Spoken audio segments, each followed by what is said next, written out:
Good morning. I'm making a gut call this morning. I'm still trying to figure this out. By the way, please help us out in the comments. What is the best gig side hustle for the morning? It is 8 a.m. again. Good morning. I hope you're having a good day, night, wherever you're watching this video. I'm making a gut call. Should I drive on food delivery right now? I'm in my normal zone right now. Or should I go to the Gopuff warehouse? Because, what else is there? Walmart Spark, too far away. Amazon Flex, shifts aren't available this early. Yeah. So I'm online right now with the highest paying one, I think, which is Grubhub. Hey, here's a big takeaway. Check this out. This was early this morning. On fire. So if it's like really early, there might be a niche there. There might be a pocket because not a lot of drivers are awake, but some customers are. Think about that. Could also be weather. We got some rain this morning, so that's definitely, could be both. Could be a combination of those things. But let's see. Let's just hustle together. What am I gonna stay on food delivery? Am I gonna switch over to GoPuff? Because I don't want to waste my time. And I don't want you to waste your time either when you're out here in the early mornings. Let's have a nice early AM hustle together. All right, we did it, folks. Finally. So $7.25 for a Starbucks. That is, it's 2.9 miles away. It's going to take me 13, 15 minutes to get there. It's next to no miles. It's like walkable basically for the customer. But I got a lot that I declined, and I'm thinking I might pivot to GoPuff. But let's take this one because a lot of the orders that I was getting from Uber Eats was it was all right, marginal, or it was further away, which is why I didn't take it.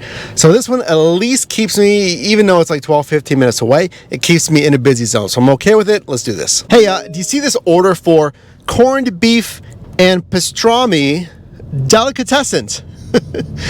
Sure, that seems like a good order. I'll accept that one. That seems okay. Well, this one from Bagel Factory, it seems pretty good, right? But I don't know. I've heard bad things from the wait times at this location. My brother drives. He's giving me a heads up here. Turns out, you may not know that they are one and the same, aka a ghost kitchen, aka a virtual restaurant. It's under a different name. And you will have this because the instructions, look, it says on the corned beef delicatessens, quote, enter Bagel Factory, say you are from Uber Eats, and give them the order number. So I was thinking all right, I don't want to go to two locations and I don't want one to be this slow Bagel Factory. Well, they were both Bagel Factory, so I should have accepted it because it was a pretty good payout. So let me park and then go into corned beef and pastrami delicatessens, aka the Bagel Factory, which I could have had a stacked order, but I didn't, so here we are. By the way, still en route to make this next delivery. You know what's interesting? This entire time, I've been online with Grubhub. I haven't gone offline because I've got nothing. Zero requests this morning on Grubhub. Now, the reason I'm telling you this is we're closely watching Grubhub and their recent partnership with Amazon that might turn into something, might not turn into something. Well, it could turn into a 15% ownership stake with Amazon owning that part of Grubhub. Interesting, but nothing yet. But Grubhub, that partnership, giving some perks to Prime members. We did a video on it. You can check that out if you wanted to see it. But that's what we're watching. Will orders start to increase for Grubhub drivers? Not today. All right, we're rolling right now. So $11.79, 3.5 miles, a 20-minute quote on the duration of the next order. Uber Eats, in my opinion, comment down below if you agree with this. They do this, I'll say, better than any other food delivery app, is daisy chaining another order right as you're finishing your current assignment. So I'm about to deliver this one and I got that next request, which is a good payout. I like it. And I think Uber Eats does the best job. Do you agree? All right, this is always fun, and I've not gotten this, at least in some time. I can't remember ever getting this. So I'm trying to make the delivery. I'm at the customer's location, and there's network connectivity issues. It's such a pain, I'm telling you. It can't go online. Grubhub said the same thing. I said, hey, we're having connectivity issues. Yep, it just popped up again. You're not able to receive offers right now. Check your network connectivity. I got one bar. And Uber Eats is struggling and struggling. There we go. Okay, there we go. It's catching up finally. So most of these apps, you can finish the delivery once you get connectivity. So you can deliver and then you can go through the screens. I'm trying to remember, most all are not as tightly geotagged like Amazon Flex. Amazon Flex, if you don't know, you have to be in an actual circle radius to make the delivery. And if your GPS detects that you're not, Amazon Flex will say, hey, you cannot complete this delivery. Because now I'm getting order after order. I still have one bar, but for whatever reason, it's better now. Make sure your Wi-Fi isn't on, so it's not jumping on like nearby stores and stuff. Just happenstance, sometimes it does happen, it's not super common. And then number two, obviously try to drive around until you can get some bars. It's still delaying though. Comment down below if you've had this. I clicked the X, I clicked ignore, and it's showing me the order, but it's kind of grayed out.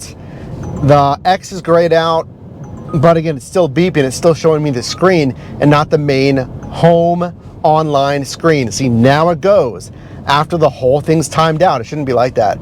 As soon as I click that X to ignore, it should go back to that home screen. All right, and I'm making the call, and I decided pretty quickly here, I'm gonna pivot. I'm gonna pivot right now to Gopuff. So it is 9:25 a.m. I've been driving food delivery for about an hour and a half. Here's what made this a pretty easy call. It's slowing down, number one. The surge map on Uber Eats, and I know this. I mean, I know this for years of doing this. You'll know in your marketplace, when does it start slowing down for that in-between pocket? It's like in between breakfast and lunch, basically. I know it's still morning, but we saw the super early morning, what was it? 6 something, who knows? Now, there was high surge pay. And then when I got out there was still some surge pay, but not as much. And now, this is what I don't want to see. There's really nothing going on in my marketplace. Could be more drivers, lesser demand, combination, who knows, but I know it's slowing down. Okay, we got our first bin request. Didn't have to wait too long, 7 minutes or so. So I got 2 bin requests, not bad, the more the better. All right, all done. So let's go over the numbers here. And before I do, I want you to think of this. Apps are an asset. Apps are an asset because that really came into play this morning here. So you saw when we started bright and early, 8 a.m. until 10:15 a.m. The gross revenue, $28.64 from Uber Eats, $23.72 from Grubhub, totaling $52.36. And again, apps are an asset. And if you don't have those options, like what are you going to do if you're driving? I'm telling you, if you're doing food delivery and it's slowly dying out, you can see it. And worst case, you're only activated on one app and you just got to sit there and like, well, this is the only app I'm activated on. Or at least if you're activated on food delivery. But if you don't have assets, apps are an asset, then you can't multi-niche. So I mean, it's up to you. It's free to sign up and get activated, but then you're locked in. So food for thought there.